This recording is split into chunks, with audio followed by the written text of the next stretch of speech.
At 3:30, we got UCF, who's 4-5. Jump number 6, Texas Tech, who's 9-1. Texas Tech favored by 23.5 points on Fox.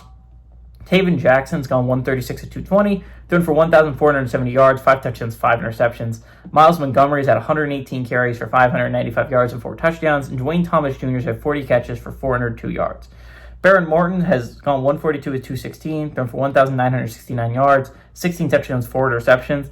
Cameron Dickey's had 157 carries for 867 yards and 11 touchdowns, and Caleb Douglas has had 43 catches for 606 yards and 5 touchdowns.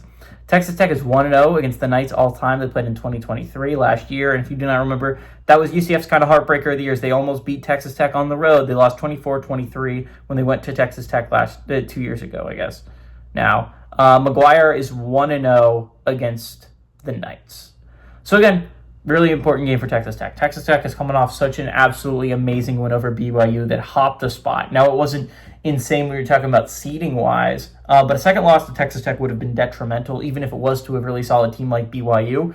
And now it's looking like if Texas Tech wins out, they're putting themselves in an excellent spot to be an at-large candidate, even if they lose the Big 12 championship. Obviously, you wouldn't want to lose it if you're Texas Tech, because a win could vault you into the top 4, maybe even the 3 seed when you're talking about it realistically, and that would be amazing if you're the Red Raiders. You're sitting right outside of that at the 5 seed right now. Obviously, you're going to be watching the Bama-Oklahoma game rather closely because a Bama loss there could vaunt you into the top 4, which I think would be really important if you're looking at the situation from the Red Raiders' perspective.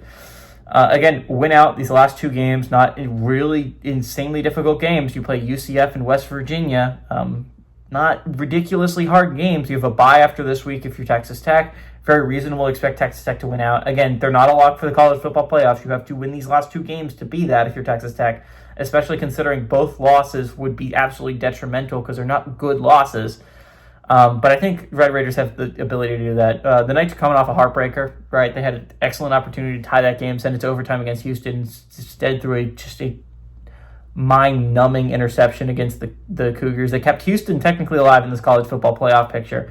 But that was a big loss for UCF because instead of being 5-4 and only needing to beat Oklahoma State down the stretch to go bowling, now you're asking the Knights to either beat Texas Tech or BYU. That seems like a hard ask if they want to go bowling. I think UCF keeps this game a little tighter than you'd expect. Texas Tech's coming off such a big game against BYU. I think there's a little bit of a letdown here. I don't think they tried quite as hard as they did last week against the Cougs. I expect the Knights to go on the road. I think they keep it somewhat close. I think the Red Raiders do end up winning this game. I don't expect a full-on upset, but I like the Knights to keep it somewhat close.